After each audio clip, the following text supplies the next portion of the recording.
باللہ من الشیطان الرجیم بسم اللہ الرحمن الرحیم وَهُوَ الَّذِي جَعَلَكُمْ خَلَائِفَ الْأَرْضِ وَرَفَعَ بَعْضَكُمْ فَوْقَ بَعْضٍ دَرَجَاتٍ لِيَبْلُوَكُمْ فِيمَا آتَاكُمْ إِنَّ رَبَّكَ سَرِيعُ الْعِقَابِ وَإِنَّهُ لَغَفُورٌ رَحِيمٌ وَهُوَ الَّذِي اور وہی ہے جس نے جعلکم بنایا تمہیں خلائف الارض جانشین زمین میں ورفع اور اس نے بلند کیا بعدکم تمہارے ایک کو فوق بعد دوسرے پر درجات میں لیبلوکم تاکہ وہ آزمائے تمہیں فیما ان نعمتوں میں جو آتاکم اس نے دی تمہیں ان بے شک ربا کا آپ کا رب سریع العقاب بہت جلد سزا دینے والا ہے انہو اور بلا شبہ وہ لغفور الرحیم البتہ بہت بخشنے والا نہایت رحم کرنے والا ہے۔ یہاں پہ اللہ تعالیٰ ہمیں بتا رہے ہیں کہ میں نے زمین پہ جانشین بنائے ہوئے ہیں، ٹھیک ہے نا، ایک تو خلیفہ ہوتے ہیں اور دوسرے ہمارے گھروں میں بھی اسی طرح ہے، دیکھیں نا ایک کا رتبہ دوسرے سے زیادہ ہے، تو اللہ تعالیٰ کہتے ہیں میں نے سب کو ایک کے اوپر درجہ دیا ہوا ہے، جیسے میاں کو بیوی پہ ایک درجہ زیادہ ہے،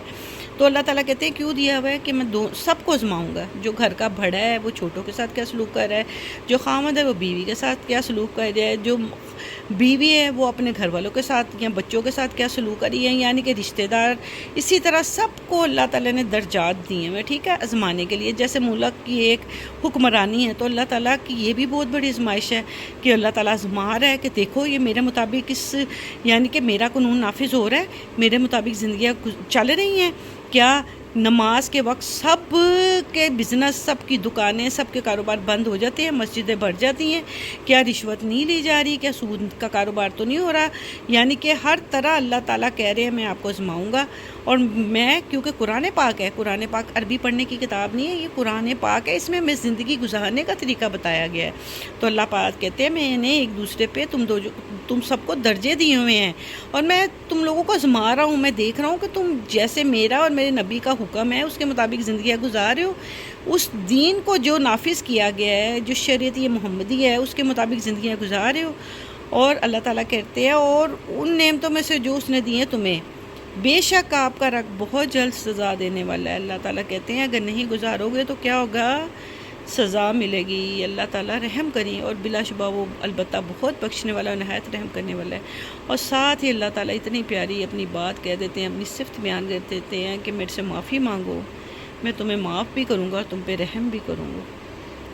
اللہ تعالیٰ ہمیں سیدھا راستہ دکھا دے،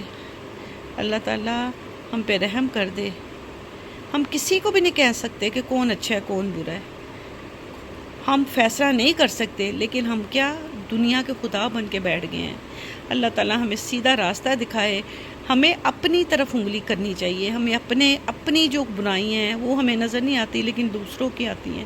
اللہ تعالیٰ پہلے ہمیں اپنے آپ کو ٹھیک کرنا بتائے اور قرآن و حدیث کے مطابق دوسروں کو بھی ہم تبلیغ کر سکیں اور عمل کر سکیں۔ اللہ تعالیٰ ہمارے اگلے پچھلے سارے گناہ معاف کر دے اور ہمیں معاف کرنے والا بنائے۔ اللہ تعالیٰ کیا کہتا ہے، اللہم انک عفو تحب العفو فاعف عنی، میں معافی کو پسند کرتا ہوں، یعنی کہ اللہ تعالیٰ معاف کرنے والوں کو پسند کرتا ہے، معافی کو پسند کرتا ہے، تو اللہ تو ہمیں معاف کر دی۔ صدق اللہ العظیم۔